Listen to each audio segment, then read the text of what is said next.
Hello everyone and welcome back to The Grimm Reader. I'm the Grimm Reader. These are the Grimm Chronicles, where I give you a overview of my week in reading, such as it were. And this is going to be, I think, week 45. So from last Tuesday to this Tuesday, what have I been reading? I've been reading a lot of stuff that I cannot say anything about because it's, for different reasons, kind of, I'm just not allowed to talk about it. There's my class and there's other things going on that mean that I've been busy, but I can't say what with. But that's just how it goes, and it will be over fairly soon. So yeah, and then let's see, let me talk about what I'm reading sort of outside of the class and work related things. So I did start this one by Attica, Locke, Bluebird, and I think it's going to be good. I'm not very far in, but I like it so far. It's focusing on a Texas Ranger, a black Texas Ranger, and he's going to be sort of pulled into this crime.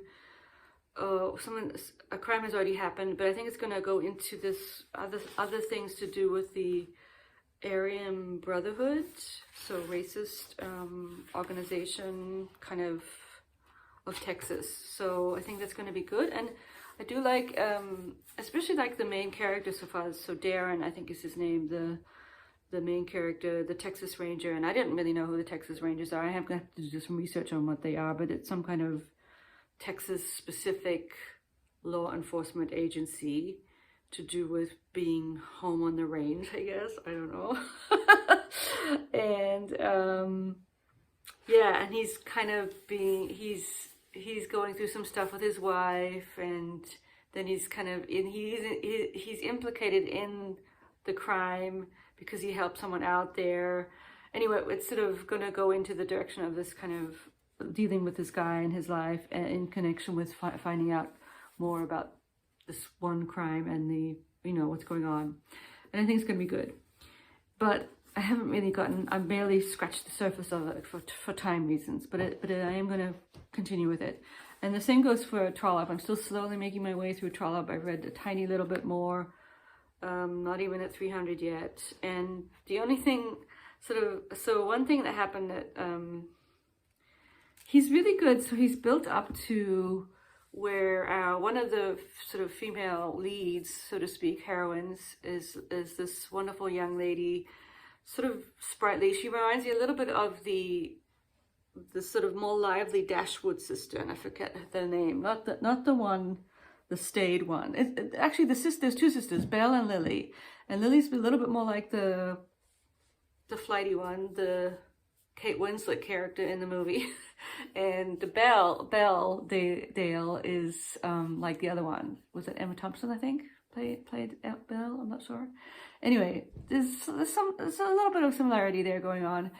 And so what has happened is that Lily has been jilted by this cat, the cat that I keep referring to, and the cat has kind of finally gotten around to sending off a missive to her. But Trollope's sort of building it up, and even just the way it's introduced through her characters, this terrible moment for Lily, and then we actually see her finding out, and he's really good at that. He's really good at making the most out of these serious moments, and just sort of kind of going through how people would feel, and poor Lily and what she's going through. And one thing I really kind of identified with was how, so for some reason she's taking it very well, and the mother's kind of like, is this for real? How she was so in love with him. And so I think in my mind, I think two things there. I think maybe it's because in her heart of hearts she did have doubts, and she's kind of being now that they're being confirmed, so she didn't really love him as deeply as she thought she did, or she is just as angelic and good a character as she seems to be. I mean, she does seem to be. She's already forgiven him, so to speak, and people are sort of like, how could she forgive him if she loved him so much? But I think it might even go along with her just not feeling that type of way about him. but then one thing that happens is that she's so sick of the sympathetic glances from everyone in the vicinity, because everyone knows that this has happened. It's sort of a societal event, and everyone knows that she has been jilted, and so she's sort of, there's everyone looks at her with pity, and she can't bear that. And I relate to that a little bit from what happened to me with my job. Nothing to do with romance, but when I was denied tenure for reasons to do with them wanting to cancel the line a long time ago, but it was a very small community, a very small college, and it kind of had sent waves and ripples through the whole college. And so whenever I would like be in public, everyone was really, really kind, but it was almost like their kindness. I mean, it's not that I wanted people to be, I appreciated them being nice to me, but you could sort of tell they were like, you know, being careful around me and sort of giving me sort of commiserative glances, and it got to be a bit too much. And I think it's just a sign of when you live in a very small community and something like this happens and everyone knows about it and they all kind of like wonder about you, you become sort of, I don't know, it's annoying. It got to be annoying. And so in a way, I'm very happy that I got to move away from there, even though I really liked it there. And that was part of the whole sad thing, is that we would have just stayed there and been happy and whatever. But because of what had happened, it's almost as if we had to leave there. I mean, it was just not possible to stay. But I do remember sort of getting tired of that aspect of it. The commiseration of others, or just others acting in a non-normal way around you because of what has happened. I mean, a little bit, I guess, when people go through any kind of heavy stuff and it puts a burden on others a little bit to, you know, to act in a certain way around you, be it if you know that someone's grieving or has had some kind of hardship, and how do you deal with that? And it's an interesting, and he's really good with this sort of these moments of life, and how you see what people are made of in terms of how they deal with it. And one thing I really like here is, I think what's going to happen, I don't know for sure, maybe I'm wrong. So the mother of the two daughters, who's a very sympathetic character, she's the brother-in-law is the squire of the big house in Allington. See, this is the small house. This is the Dale, Mrs. Dale and her daughters, and then the squire is her brother-in-law, and her husband was his brother, and he's passed away. And it sort of sets out that they don't like each other, that the mother never likes the squire, has never liked the squire, and vice versa. And methinks that might change. And you're already kind of seeing how she's sort of, wow, he's been actually really good in this situation with Lily, and he's showing more emotion about it and everything. And she's like, wow, I've never felt this friendly towards this guy. Maybe he's not as awful as I thought he was. You know, I don't know. Maybe at least I think there's going to be a thawing of the relationship, if not something more romantic, you know, more like them coming together. Who knows? But with Trollope, I don't know. We'll have to see what happens. It's still kind of fairly early days. And so that's that. I'm trying to think if there's anything else. Of course, I'm still reading fairy tales, or rereading fairy tales, or and just kind of talking to my kids about the fairy tales a little bit through the asynchronous stuff. Oh, I just remember what it was. So yeah, Clara and the Sun, the audiobook that I was sort of kind of excited about. No, I'm almost done with it, and it is a total bummer. It's a total dud.